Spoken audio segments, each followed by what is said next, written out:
My childhood best friend turned out to be a fucking snake. I met my ex-childhood best friend because we lived right next door to each other. Every single time she would see me getting bullied by the neighborhood kids, and she would always come and protect me. She was just awesome. So because she always had my back when we were younger and I was getting bullied, I figured growing up she's going to do the same thing, just like I would for her. So we would call each other our ride and die.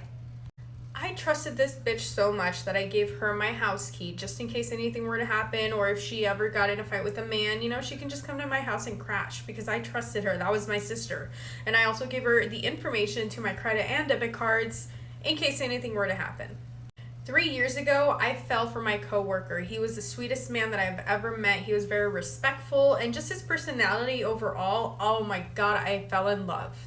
What I realized immediately is that my man and my ex-best friend did not like each other at the time. They were always talking shit. She would say, oh my god, when are you going to leave him? He's not good for you. And then he would say, hey, your best friend, she's a fucking snake. When are you going to stop being friends with her? I tried convincing myself that everything was going to be okay. I just needed to have them hang out with each other a lot longer so that then they can get familiar with each other and eventually actually like each other to where they can stand to be around each other. It was actually working. Whatever the fuck I was doing, it was working because all of a sudden my ex-best friend and my man, they just wanted to be around each other. Like, I thought it was a sister and brother bond, you know what I mean? So I was like, I love this. This is good. I think we're going to make progress. But then, all of a sudden, my man was coming home very late, okay? There was times where he would show up at like 1 or 2 in the morning. Whenever I would ask him, why are you getting home so late? He's like, oh, I was just hanging out with ex-best friend. And I was like, okay, isn't that a little weird? Like, it's okay for you guys to hang out, but you're with her all day, every fucking day. He says, no, you're crazy. You're crazy. Don't think that. That would never happen. Ew, gross. That's exactly what he would say about my ex-best friend.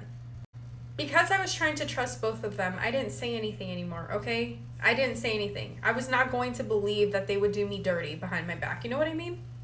A few days ago, I happened to go to the grocery store right before I'm going into work. I work 8 hours and I ran into my man's best friend. And then he starts asking me, do you know why your man has not been showing up to work? No, from my understanding, he's been at work. There should be no reason why he's missing. Why? Apparently, my man was calling out every other fucking day. So he wasn't working. He was not working. Where he was coming up with money for rent, I have no idea. I never asked him. I always trusted him. So I had to dig deeper and see what the fuck was going on. Right after having that conversation with my man's best friend, I decided to go straight home. Instead of going to work, I'm just going to go straight home and see what the fuck's going on. I need to talk to this man.